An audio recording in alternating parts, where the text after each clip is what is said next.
Indonesia terus berupaya mengembangkan sumber daya manusia yang unggul dan berdaya saing global. Kesehatan dan pendidikan menjadi dua faktor utama yang harus ditingkatkan dan dievaluasi, terlebih dalam menghadapi Indonesia Emas 2045.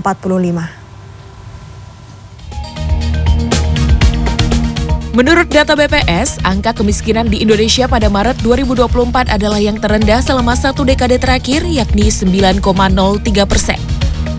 Kesehatan menjadi salah satu faktor penting yang mendukung pengembangan sumber daya manusia di Indonesia. Selama 10 tahun terakhir, Kementerian Kesehatan mengklaim telah melakukan berbagai pencapaian. Di antaranya adalah 90% penduduk telah mendapatkan fasilitas BPJS, penyaluran 10.000 tenaga kesehatan di daerah terpencil, dan menurunkan angka stunting menjadi 21%. Namun pemerataan tenaga medis masih menjadi catatan evaluasi bagi pemerintah.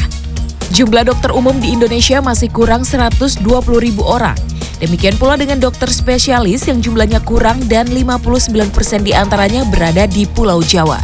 Jadi apa yang kita lakukan? Pertama adalah membuka kuota sebesar-besarnya untuk pendidikan dokter umum.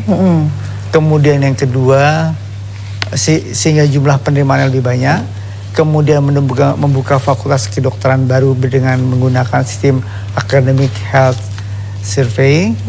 Terus yang ketiga adalah memberikan beasiswa kepada putra-putra terbaik di daerah untuk bisa melanjutkan pendidikan dokter di tempat-tempat yang ada pendidikan dokternya dengan syarat dia harus kembali lagi.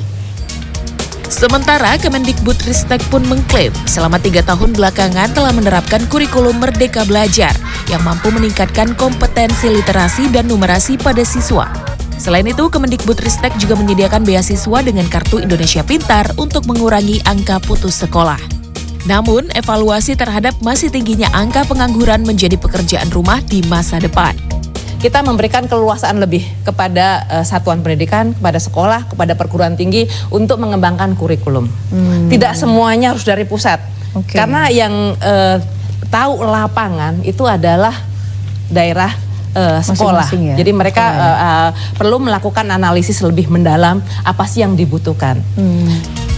Semua usaha dari kementerian dan lembaga ditujukan untuk cita-cita Indonesia Emas 2045.